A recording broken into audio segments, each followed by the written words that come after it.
तुम्हारी भीतरी मशाल जली है या तुम टटोलते हुए अंधेरे में चल रहे हो।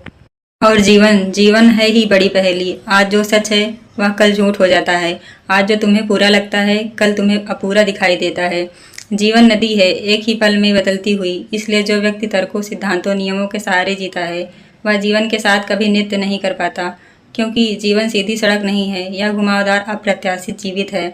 इसलिए कबीर कहते हैं, दीपक दिया हाथ। कबीर ने कोई नियम नहीं दिया, कोई आज्ञा नहीं दी, कोई ये करो ये मत करो नहीं कहा। कबीर कहते हैं, मैं तुम्हें कोई व्यवहार नहीं दूंगा, मैं तुम्हें कोई प्रकाश नहीं दूंगा, क्योंकि जब हाथ में दीपक आ जाता है तो अंधेरे से निकलने का रास्ता खुद ब खुद मिल जाता है। गुरु क्या करता है? गुरु सामने खड़ा होता है, क्योंकि दिया सामने से ही दिया जा सकता है।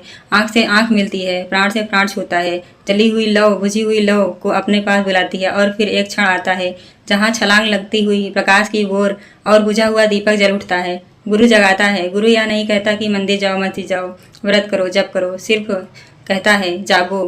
गुरु बस आंखों पर थोड़ी पानी के छींटे मार देता है। गुरु बस कहता है, बहुत सो लिए, जन्मों जन्मों सो लिए, अब उठो, सूरज निकल आया है, खोलो आंखें। और जब आंख खुल जाती है तभी दिखाई देता है कि भगति भजन हरिनाम है, बाकी सब दुख है, बाकी सब व्यर्थ है, बाकी सब भीड़ है, अनगिनत आवाजें हैं, भ्रम है। लेकिन इस भक्ति को ही समझना होगा। भक्ति का मतलब तुमने जो समझ रखा है वह नहीं है। भक्ति कोई जप नहीं है, कोई शब्द नहीं है, कोई ध्वनि नहीं है। भक्ति है तुम्हारे भीतर बहता हुआ प्रेम।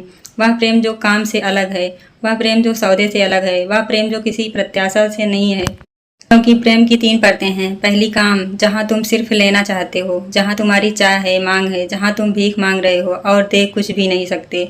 2 ऐसे व्यक्ति का मिलना, 2 भिखारियों का मिलना है। वह मिलन नहीं, वह टकराव है। एक दूसरे को धोखा देते हुए दोनों जीवन भर दुखी रह जाते हैं। दूसरी परत प्रेम, जहाँ जितना लेते हो उतना देते हो। एक संतुलन है, एक साफ सौदा है। इसमें शांति है, स्थिरता है, मित्रता है। यह मध्यम मार्ग है। और तीसरी परत भक्ति, जहाँ तुम देते ही रहते हो, जहाँ कुछ मांगते नहीं, जहाँ देने में ही तुम्हारा अस्तित्व है, फूलता उठता है, जहाँ तुम पूरे के पूरे खुद को समर्पित कर देते हो। और परिणाम यह है कि परमात्मा स्वयं तुम्हारे भीतर उतरने लगता है, भीतर गूंजने लगता है, तुम्हारे भीतर नृत्य करने लगता है। लेकिन यह तुम्हारा लक्ष्य नहीं है, यह तुम्हारी अपेक्षा नहीं है, यह तो बस अनुग्रह है, उसकी कृपा है। भक्ति एक भाव है, एक दूसरे को सुनाने की चीज़ नहीं। जब तुम सचमुच भजन में होते हो तो शब्द नहीं होते, एक सुगंध होती है। तुम्हारी चाल बदल जाती है, तुम्हारी आंखों में चमक उतर आती है, तुम्हारे भीतर एक नाच भर जाता है, जैसे बिना घुंघरू के भी पाँवों से ध्वनि उठती है, जैसे तुम चल नहीं रहे, उड़ रहे हो। और यही सबसे बड़ी बात है, भजन कोई अर्थ नहीं रखता अगर उसे दूसरे सुन सकें। भजन वह है जिसे सिर्फ 2 सुने, तुम्हारी आत्मा और परमात्मा, बाकी सब अनावश्यक हैं। जब भीतर जागृति होती है तो शब्द नहीं,